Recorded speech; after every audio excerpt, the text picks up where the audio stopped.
ဒါကတော့အင်္ဂါဂျိုသားတွေရဲ့ကလေးထိန်းကျောင်းလေးပဲဖြစ်ပါတယ်လူသားတယောက်ဟာသူတို့ရဲ့ရင်သွေးလေးလို့အထင်မှားခံရပြီးဒီနေရာကိုခေါ်ဆောင်လာခြင်းခံခဲ့ရတာပါသူခန္ဓာကိုယ်ပေါ်ကအညစ်အကြေးတွေကိုစေးကြောဖို့အတွက်ရေကန်ထဲကိုချက်ချင်းပဲပြစ်ချခံလိုက်ရပါတယ်ကာတာတယောက်အသက်ဝဝတောင်မရှူရသေးခင်မှာပဲသူ့မျက်နှာတက်ကိုအမှုန့်တွေနဲ့ပတ်လိုက်ကြပါတယ်အဲ့ဒါကတော့တက်မျိုးနွယ်စုတွေဖော်ဆက်ထားတဲ့အထူးမွေးပေါင်တာမှုဖြစ်နေပါတယ်ဒါအပြင်သူတို့ဟာကာတာကိုဘာဆုံးရဲ့မျက်နှာတံမိုးထားရတဲ့နက်ရည်စင်တငုံတိုက်ကျွေးခဲ့ရမှာတော့အံ့ဩစရာကောင်းလောက်အောင်ပဲဘာသာစကားအခက်အခဲတွေအားလုံးပြည်လည်သွားခဲ့ပါတယ်အခုဆိုရင်သူဟာအင်္ဂါဂျိုသားတွေနဲ့ဘာခက်ခဲမှမရှိဆက်သွယ်ပြောဆိုနိုင်ပြီဖြစ်လို့အင်္ဂါဂျိုရဲ့ကလေးထိန်းကျောင်းမှာထူးထူးခြားခြားအဖွဲ့ဝင်တစ်တယောက်တိုးလာခဲ့ပါပြီညတက်ခေါင်ရံမှာကာတာနိုးလာတဲ့အခါသူ့ကိုယ်ပေါ်မှာတက်ပါနေတဲ့အင်္ဂါဂျိုသားကလေးငယ်လေးတွေကိုတွေ့လိုက်ရပါတယ်သူဟာချက်ချင်းထွက်ပြေးနိုင်မှုအတွက်သူ့ကိုချီနှောင်ထားတဲ့တန်ကြိုးတွေကြားကနေဖြည်းဖြည်းချင်းရုံထွက်ခဲ့ပါတယ်အဲ့ဒီအချိန်မှာပဲထူးဆန်းတဲ့ဂျိုသားတတော်ဝါတစ်ကောင်နဲ့မျက်နှာချင်းဆိုင်တိုးမိသွားပြီးထိတ်လန့်တုန်လှုပ်သွားခဲ့ရပါတယ်ဒါကတော့ကလေးတွေကိုစောင့်ရှောက်ဖို့တာဝန်ပေးထားတဲ့ဝူလာလို့ခေါ်တဲ့တာရဲတိရစ္ဆာန်ကြီးဖြစ်ပြီးကလေးထိန်းကျောင်းရဲ့လုံခြုံရေးအဆောင်ရှောက်လည်းဖြစ်ပါတယ်ဒီတတော်ဝါကရမမှုဘူးဆိုတာတိလိုက်တာနဲ့ကာတာဟာအားကုန်သုံးပြီးတန်ကြေချင်းတွေကိုဖျက်ဆီးပစ်လိုက်ပါတယ်ခွေးနဲ့တူတဲ့အဲ့ဒီတတော်ဝါကြီးကတော့မြေကြီးပေါ်မှာအေးအေးဆေးဆေးခွေးအိတ်နေတော့မှပဲကာတာဟာထွက်ပြေးဖို့ဆုံးဖြတ်လိုက်ပါတယ်သူဟာကောင်းကင်ဘုံကိုခုန်တက်ပြီ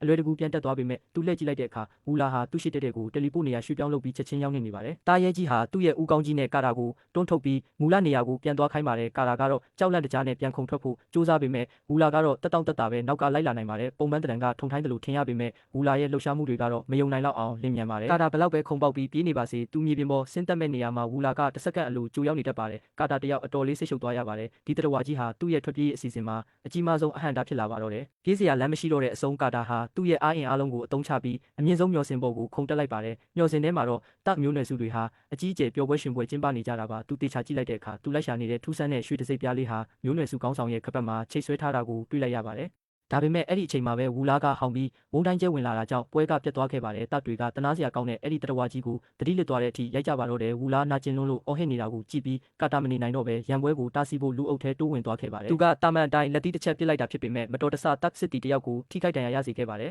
လက်သီးတစ်ချက်တည်းနဲ့ဒဏ်ရာရစေတဲ့ကာတာရဲ့စွမ်းအားကိုကြည့်ပြီးခေါင်းဆောင်ဖြစ်သူဟာအံ့ဩသွားခဲ့ပါတယ်ဒါပေမဲ့ကာတာဟာသူတို့လူမျိုးကိုထိခိုက်အောင်လုပ်လိုက်တာကြောင့်တပ်တွေဟာသူ့ကိုတပြိုင်နက်ဝိုင်းဝန်းတိုက်ခိုက်ကြပါတော့တယ်အင်အားချင်းမမျှတာကြောင့်နောက်ဆုံးမှာကာတာအဖမ်းခံလိုက်ရပါတယ်။နောက်တစ်နေ့မှာတော့ကာတာကိုလူအများရှိကရင်ပြင်မှာကျိုးတုပ်ပြီးဒီတိုင်းဆိုင်တဲ့မျိုးနွယ်စုရဲ့ပြင်းထန်တဲ့အပြစ်ပေးမှုကိုစောင့်ဆိုင်နေစေခဲ့ပါတယ်။ဒါပေမဲ့တကယ်တမ်းအပြစ်ပေးခံရတာကသူမဟုတ်ပဲသူ့ကိုစောင့်ရှောက်ပေးရတဲ့ဆိုတာဖြစ်နေပါတယ်။ဒါဟာရှေးဟောင်းတပ်ရိုးရာတစ်ခုဖြစ်ပြီးကလေးတယောက်ပြဿနာရှာရင်သူတို့ရဲ့အုပ်ထိန်းသူကအစားထိုးအပြစ်ပေးခံရတာဖြစ်ပါတယ်။ဆိုလာရဲ့ခန္ဓာကိုယ်ပေါ်ကအမာရွတ်ဟောင်းတွေကိုမြင်လိုက်ရတဲ့အခါမှာသူမဘာကြောင့်အမြဲတမ်းဒဏ်ရာတွေရနေရတယ်လဲဆိုတာကိုကာတာနားလည်သွားခဲ့ပါတယ်နောက်တစ်ချိန်သာဒီလိုထပ်ဖြစ်ရင်ဆိုလာအနေနဲ့အသက်နဲ့ရင်းရမယ်လို့မျိုးနွယ်စုကောင်းဆောင်ကတတိပေးလိုက်ပါတယ်ဆိုလာရဲ့အားနေပန်းရနေတဲ့ပုံစံကိုကြည့်ပြီးကာတာတယောက်အကြီးကျယ်နောက်လက်ရသွားခဲ့ပါတယ်အဲ့ဒီနောက်တပ်တွေကကာတာကိုဆွဲထုတ်သွားပြီးမနေ့ကလိုပဲလေထဲမှာခုံပြန်ပြဖို့အတင်းကျပ်ခိုင်းစေခဲ့ပြန်ပါတယ်အဲ့ဒီအချိန်မှာပဲကင်းဆောင်တယောက်ကရန်သူတွေလာနေပြီလို့အော်ဟစ်လိုက်ပါတယ်ရင်ပြင်ထဲကတပ်တွေဟာအရက်မျက်နှာအနှံ့ကိုလူစုခွဲပြေးကြပြီးခေါင်းဆောင်ကလည်းကာတာကိုလုံခြုံတဲ့နေရာတစ်ခုစီအမြန်ဆွဲခေါ်သွားခဲ့ပါတယ်ခဏအကြာမှာတော့ထူးဆန်းတဲ့ဂျိုသားစစ်တင်မော့အုပ်စုကြီးဟာမိုးကုတ်ဆက်ဝိုင်းမှာပေါ်လာပါတော့တယ်သူတို့ရဲ့နီးပညာတွေကတပ်တွေပိုင်ဆိုင်တာထက်အများကြီးပုံမှုမြင့်မားနေပါတယ်ကောင်းကင်ယံမှာပြင်းထန်တဲ့စစ်ပွဲတစ်ခုဖြစ်ပွားနေတာကြောင့်သူတို့လုပ်ရမှာကပုံအောင်ပြီးစောင့်ကြည့်ဖို့ပဲဖြစ်တယ်လို့ခေါင်းဆောင်ကကာတာကိုရှင်းပြခဲ့ပါတော့တယ်တပ်မျိုးနွယ်စုတွေဟာအခြေအနေကိုစောင့်ကြည့်ရင်း